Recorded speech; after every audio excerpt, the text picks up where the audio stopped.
Bonjour, dans cette vidéo, on va étudier le mouvement d'un solide ponctuel de masse M mobile sur une table à coussin d'air horizontale et accroché à deux ressorts identiques, R1 et R2. Tendu entre deux points A et B, donc, comme l'indique donc la figure ci-dessus. On a donc les ressorts A et B, et là le système est en équilibre. La longueur à vide de chaque ressort est L0 égale 15 cm et sa constante de raideur est K est égale à 10 N par mètre. La distance entre les points d'attache A et B vaut L égale 40 cm. Alors, on va se poser certaines questions et de tenter de trouver donc des réponses. Donc, on voit ici que le solide est soumis à l'action de son poids, donc son poids qui est là, vertical dirigé vers le bas, par la réaction de la table. La tension T1 donc du ressort R1 et la tension T2 du ressort R2. D'accord? Alors, les forces de frottement sont négligeables puisqu'on a dit que donc, la table est à coussin d'air. Donc, ça veut dire que c'était pour négliger les frottements. Le système est pseudo-isolé. Alors, donc, on demande de déterminer à l'équilibre l'allongement de chaque ressort. Alors, comment on fait? Voilà, donc le système ici à l'équilibre. La longueur à vide de chaque ressort, c'est L0.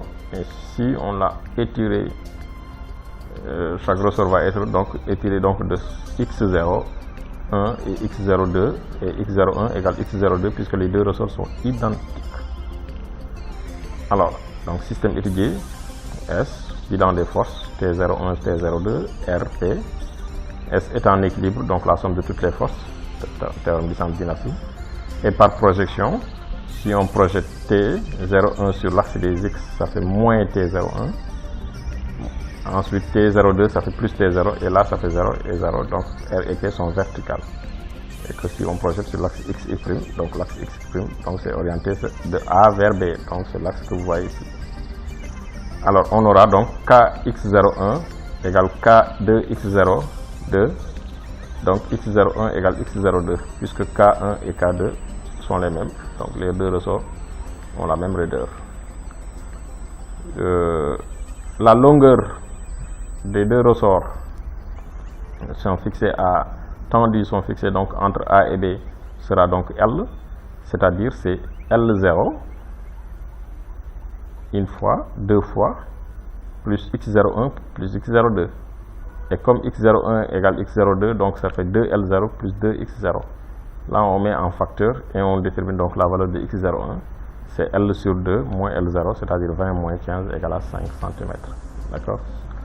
Alors, on se pose encore une autre question. Le système maintenant, S, étant en équilibre, on l'écarte de sa position horizontale. Donc là, de sa position horizontale, on l'écarte vers B. Et on lâche sans vitesse initiale à la date T égale 0. Donc on l'écarte vers B, là, et à une date T égale 0, on lâche sans vitesse initiale. Qu'est-ce qu'on voit? On voit que donc le système va faire donc des mouvements d'oscillation. Donc ça aussi.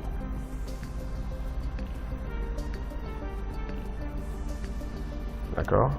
Et vous aurez remarqué que T01 et T1 et T2 varie. C'est suivant aussi donc les allongements. On n'a plus maintenant x01, x02 comme allongement, mais on se donne un x, n'est-ce pas, quelconque, qui peut être positif ou négatif. Donc ça veut dire que x01 plus x, ça peut être donc une diminution comme ça peut être une augmentation, puisque x, son signe varie, d'accord. Alors, on se pose donc la question, hein, donc l'origine des oscillations coïncide avec G, l'origine donc n'est-ce pas, donc du point G était à l'origine à t égale 0, c'est-à-dire à l'équilibre, on néglige frottement. On demande d'établir l'équation différentielle du mouvement du centre d'inertie G par application du théorème du centre d'inertie. Enfin, équation différentielle du système étudié solide, bilan des forces T1, T2, PR. Alors, T1 plus T2 plus P plus R égale MA, puisqu'on est maintenant en mouvement, on projette suivant l'axe X, Y'. T1 maintenant c'est moins K1, X01 plus X. D'accord? Vous le voyez là, X01 plus X. Alors que K2, T2 c'est K2, X02 moins X. Alors, donc, x02 moins x, ça peut être un allongement, hein, parce que x, son signe change. Hein, d'accord. Alors, donc, dans ce cas, on aura mx2 points, puisque a, c'est x2 points, c'est-à-dire c'est le dérivé 2 fois. Et là, si vous appliquez donc les règles faciles de calcul, comme k1 égale k2 égale k, vous pouvez remplacer, et vous trouvez une équation différentielle donc, de cette forme-là. Ici, voilà l'équation différentielle. On demande d'écrire l'équation horaire du mouvement du centre d'inertie en précisant les valeurs numériques de l'amplitude, de la pulsation et de la phase initiale. L'équation différentielle, on l'avait établie tout à l'heure. Donc, la pulsation est donnée ici, c'est l'équation différentielle est de la forme x d'un point plus oméga carré x égale 0, avec oméga 0 est égal à racine de 2k sur m. Vous déterminez numériquement donc la valeur de oméga 0. Donc la solution de cette équation différentielle est de la forme xm cosinus oméga 0 t plus phi. Alors, et v est égal à moins oméga 0 xm sinus oméga 0 t plus phi. Bien, à t égale 0, x est égal à x max cosinus phi, ce qui est égal à x max, puisque à t égale 0, on l'avait étiré de façon maximale. Et V0 est égal à moins oméga 0 xm sinus phi. Et V0 à t égale 0, la vitesse était nulle. Ce qui permet donc de tirer, on tire donc ici sinus de phi est égal à 0. Donc il y a deux valeurs possibles. Soit phi égale 0, soit phi est égal à pi, puisque ce sont les mesures principales qui peuvent annuler sinus de phi. N'est-ce pas? Avec cosinus de phi positive, on peut facilement trouver que phi est égal à 0.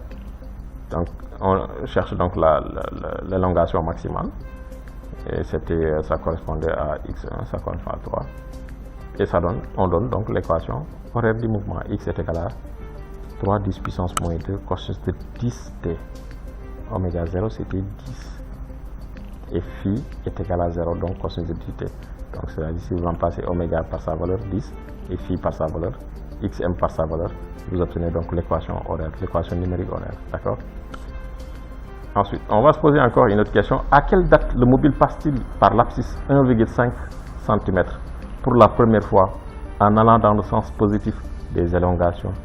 Et quelle valeur prend alors sa vitesse?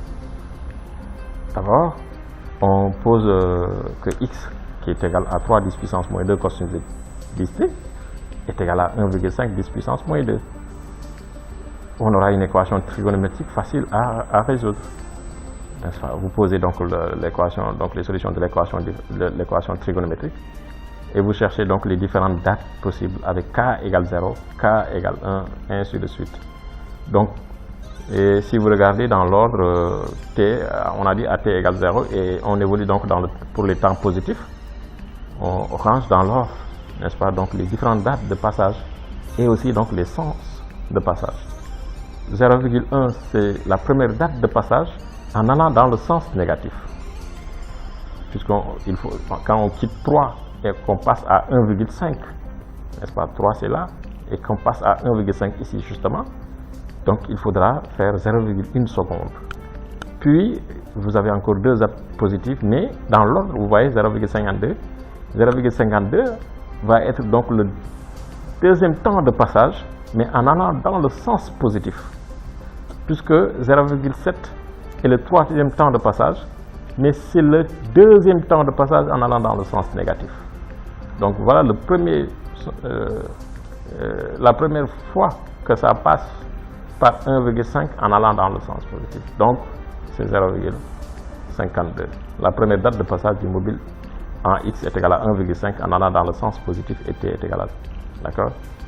Alors, et la vitesse, évidemment, vous remplacez, puisque maintenant vous connaissez donc la date, et vous aviez l'équation horaire de la vitesse, vous remplacez dans l'équation horaire de la vitesse la valeur donc de t et vous calculez facilement. N'est-ce pas?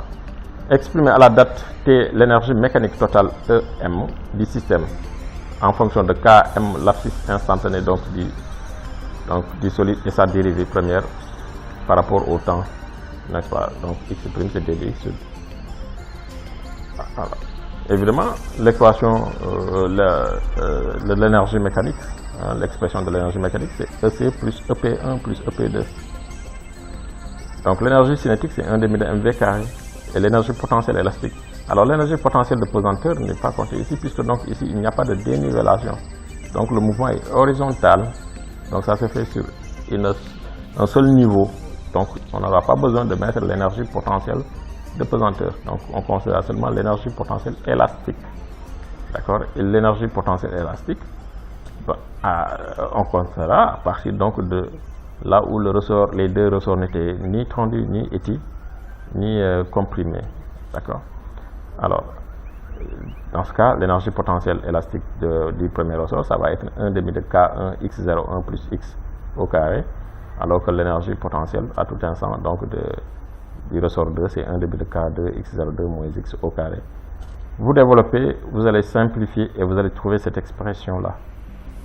Ainsi, vous pouvez facilement trouver que donc l'énergie mécanique en fonction donc de la dérivée, puisque donc la vitesse, c'est la dérivée donc de la position par rapport au temps. Donc v carré, c'est d de x sur d de t au carré. Kx carré plus 1000. D'accord? Alors, en vertu de l'expression de EM en fonction de K, de l'amplitude xm du mouvement de S et de l'allongement initial x0 de chaque ressort, l'énergie potentielle de chaque ressort est nulle lorsqu'il n'est pas comprimé ni tendu. D'accord? C'était ça que je parlais tout à l'heure. Alors, sachant que x est égal à x max cosinus de oméga t et d de x sur d de t est égal à moins x max oméga sinus de oméga t, ben, vous remplacez dans l'équation de l'énergie mécanique de tout à l'heure, dans l'expression de l'énergie mécanique, la d de x sur d de t par sa valeur, vous élevez au carré et le signe va disparaître. Donc c'est moins au carré, ça fait plus x max au carré, oméga au carré, sinus de oméga t au carré, et là aussi kx, vous le remplacez par sa valeur, donc vous allez avoir x max carré, cosinus carré, oméga, et cette constante là. Or, on avait vu que oméga carré c'était 2k sur m. Si vous remplacez oméga carré par 2k sur m, les m se simplifient. M oméga carré c'est 2k, les 2 aussi se simplifient, 1 demi et 2. Et apparemment vous allez avoir cette expression là, puis celle-là, et ainsi de suite. Vous obtenez l'équation de EM en fonction de x max de k et de x0. Et ça c'est une constante, puisque rien ne varie ici. K est une constante, x max est une constante, x0 est une constante. L'énergie se conserve alors. D'accord? Alors, on demande de retrouver l'équation différentielle du mouvement de S établie à la question 2 en utilisant l'expression de l'énergie mécanique. N'est-ce pas? Ben, puisque l'énergie mécanique est constante, sans frottement, l'énergie se conserve. C'est une constante. La dérivée par rapport au temps. Donc, on dérive les expressions, n'est-ce pas, qu'on avait. La constante, ça s'annule. Vous dérivez, donc c'est l'expression qu'on avait ici là, l'expression de cette expression, vous la dérivez, vous dérivez donc d de x sur d de t au carré, donc 2 et 1 demi, ça va simplifier. D de x sur d de t, si vous dérivez, ça fait d2 x dt2, n'est-ce pas, d de x, et vous connaissez donc les formules dérivées. Ça aussi vous dérivez, donc ça donne 2x dérivé de x par rapport au temps multiplié par x, donc 2k dérivé de x. Et ça, c'est une constante. Si vous la dérivez, ça donne 0. D'accord? Donc, on en arrive donc à l'expression. On en arrive à l'expression, celle-là que vous voyez, et qui donnera facilement l'équation différentielle. Parce que on simplifie ces deux quantités, d de x sur d de t, et d de x sur d de t là, on simplifie facilement. On aura alors m d2 x sur dt2 plus 2k x est égal à 0, ou x2 point plus 2k sur m x est égal à 0. D'accord? Et alors, n'est-ce pas? Ça, on retrouve donc l'équation différentielle de tout à l'heure. Alors, c'était une vidéo présentée par M. Di, du CDI à EDEC.